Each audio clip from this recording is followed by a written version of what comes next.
बाबूलाल जी, आपने आजकल सुबह की सैर क्यों बंद कर दी? महेश और मुझे आपका बेसब्री से इंतजार रहता है।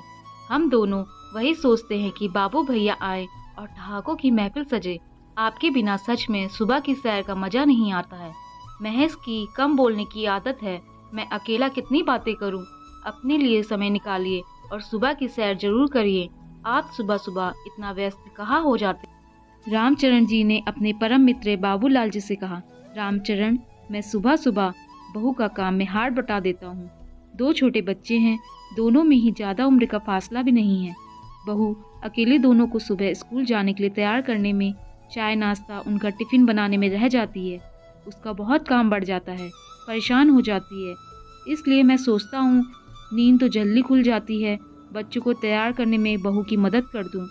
उनका बैग पैक करने, जूता पहनाने, ड्रेस वगैरह मैं पहना दूँ और स्कूल बस के स्टॉप तक बच्चों को ले जाकर स्कूल बस में बिठा दूँ। इसी वजह से सुबह की सैर नहीं हो पाती। बाबू भैया, आप तो बहुत महान इंसान हैं। अरे, बच्चों को तैयार करने तो बहू का काम है, इसमें परेशान होने वाली क्या बात है? सभी घर की स्त्रियां यह काम करती हैं। आप इसमें इतना सोचकर औरतों वाले काम करने क्यों लग गए हैं? और आपका बेटा मयंक, वो क्या करता है? मदद तो उसे भी करवाना चाहिए। आपके तो अब आराम फरमाने और अपने लिए जीने के दिन है। इस घर गृहस्थी के चक्कर में अब मत रहिए। रामचरण, मयंक को रात में ऑफिस से लौटते समय बहुत लेट हो जाता है, सुबह इतनी जल्दी नहीं उठ पाता। बहू ने मुझे कभी नहीं कहा कि मैं बच्चों को स्कूल बस तक छोड़ दूं। वो तो मैं खुद ही सोचता हूँ, यदि कल्याणी आज जीवित होती तो वह घर संभालती, सब जिम्मेदारी में बहू का हाथ बटाती। पर उसके गुजर जाने के बाद जब भी मेरी तबीयत खराब हुई है, बहू ने बेटी बनकर मेरी सेवा की है। उसके रहते मुझे बेटी की कमी पूरी हो गई है। मेरे गंदे बिस्तर को साफ करने में बहू ने कभी भी माथे पर सल नहीं चढ़ाए।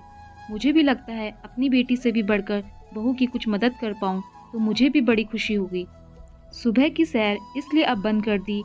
बहू तो कहती है सैर पर जाने को, पर मैं ही यह सब सोचकर नहीं आता हूँ।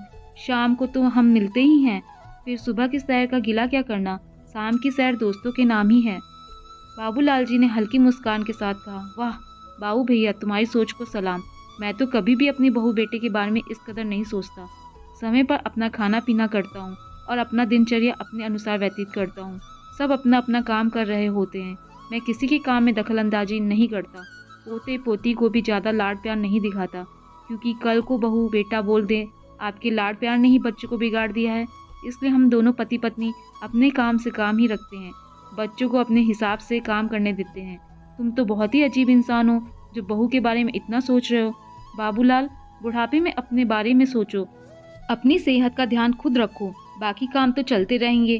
तुम नहीं होते तो भी बहू अकेले सब काम करती ही ना, आगे कोई किसी के बारे में नहीं सोचता। रामचरण ने बाबूलाल जी को समझाते हुए कहा, तुम्हारी बात ठीक है रामचरण, पर सबके घर की अलग कहानी होती है। कुछ घरों के बेटा बहू खराब है तो ऐसा नहीं है कि दुनिया में सभी घरों के बेटा बहू खराब है। कुछ परिवारों में आज भी संस्कारों की गंगा बहती है, उनमें से एक परिवार मेरा भी है।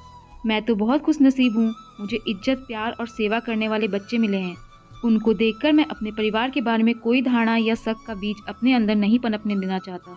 जब बहू मेरा ख्याल रखती है तो मेरा भी फर्ज है कुछ मदद जो मैं कर सकता हूँ जरूर करूँ।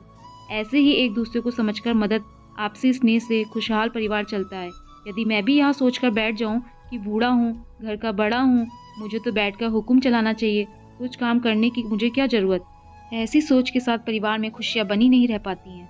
जितना हो सके उतना अपने साथ साथ अपने परिवार के लिए भी जरूर हमेशा करते रहना चाहिए। बाबूलाल जी ने कहा, तुमने तो आज मेरे दिमाग पर पड़े सभी ताले खोल दिए बाबूलाल। मैं तो हमेशा दुनिया में हो रहे बुजुर्गों पर अपने ही बच्चों द्वारा अत्याचार देखकर सुनकर मन में केवल नकारात्मक धारणा ही बना ली थी कि सभी बच्चे ऐसे ही होते हैं। उसी के अनुसार हमें पहले से ही अपने व्यवहार में कड़क मिजाजी रखना चाहिए, ताकि कोई अपना ही हमारा फायदा ना उठा पाए। मेरी सोच कितनी गलत थी, आज तुम्हारी बातों से मुझे समझ आ गया। परिवार में मिलजुल कर रहना हर एक सदस्य की बराबर से जिम्मेदारी है, तभी तो एकजुटता रहती है। सभी को एक ही तराजू में तौलना सही नहीं है। चलो, आज शाम की सैर पर तुम्हारा इंतजार रहेगा दोस्त, रामचरण ने कहा। दोस्तों, आपको ये कहानी कैसी लगी नीचे कमेंट्स करके हमें जरूर बताइएगा। अगर आपको ये कहानी पसंद आई हो तो अपने दोस्तों के साथ जरूर शेयर करें और ऐसी ही प्यारी कहानियाँ सुनने के लिए हमारे चैनल को सब्सक्राइब करके बेल आइकन को ऑल पर सेट करना ना भूलें। धन्यवाद।